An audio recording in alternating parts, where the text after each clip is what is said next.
Adoption, that desperate pain. So do not fear, for I am with you. I will help you. Isaiah 41:10. The second year in elementary school, she was a cute girl with innocent eyes. The way she stared at my face was naive and unstained. Her mother secretly whispered to me, "She is my adopted daughter."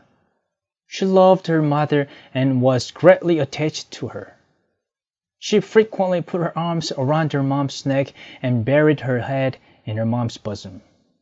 At nights, she always wanted to sleep in between her mother and father.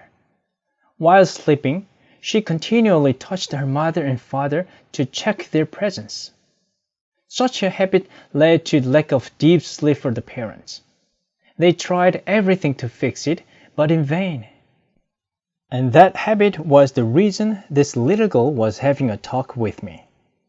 Although she didn't remember, I could feel her deep wound in her heart. The pain from being abandoned by her biological parents was being unconsciously manifested in her actions towards her adopted parents. I could fully understand her symptom. I thought this child absolutely needed Jesus, for I felt that no teaching or comfort by man could heal the wound in her heart. She was attending church with her parents. They had been Christians for years. I wanted to do my best to teach her the way to live an experiential life of faith. That was the only way for the young girl to swim through difficulties in her life and to gain eternal life. I quietly asked her, "Do you dream a lot at night?" She nodded her head. "Has there been a time you didn't dream?" "Yes, once." I could see the restlessness in her heart. "Ah, how sad. Do you like having dreams?" Feebly shaking her head, the girl replied, "I don't want to have dreams." What kind of word would comfort and bring peace to the heart of one who dreams all the time and is always nervous and scared? Again I said to her, "Your mother loves you, right? And she always helped you whenever you called her for help, right?" Quietly smiling, she joyfully answered, "Yes." There's someone who loves you and can help you even more than your mom, Jesus. Your mom can't keep you from those nightmares. However, Jesus can.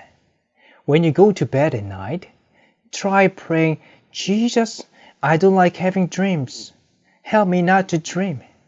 And until you fall asleep, keep calling out, "Jesus, Jesus." Then, I promise, He will help you not to have those dreams. I used to be just like you. I dreamed every night. But ever since I began calling upon Jesus, He has been helping me and I don't have dreams anymore. She earnestly listened to me. She didn't even blink. She must have felt that what I was telling her was very important. "Can you repeat what I've told you so far?"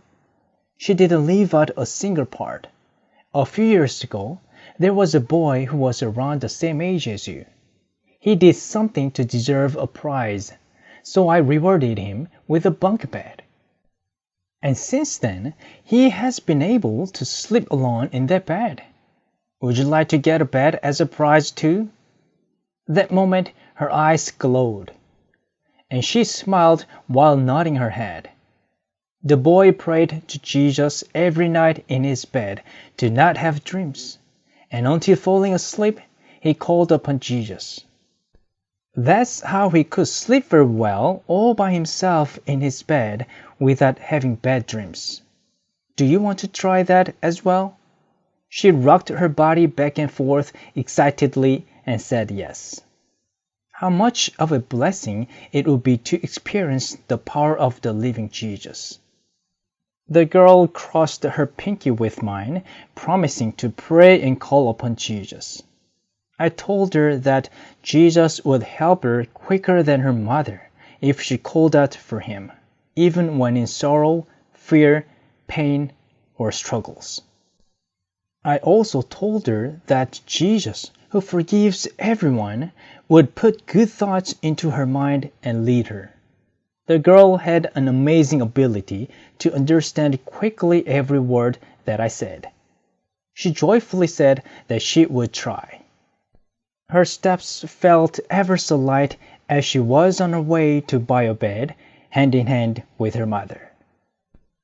With an earnest hope that the pain of being abandoned by her biological parents would disappear forever, I watched the mother and their girl and waved my hand until they disappeared from my sight.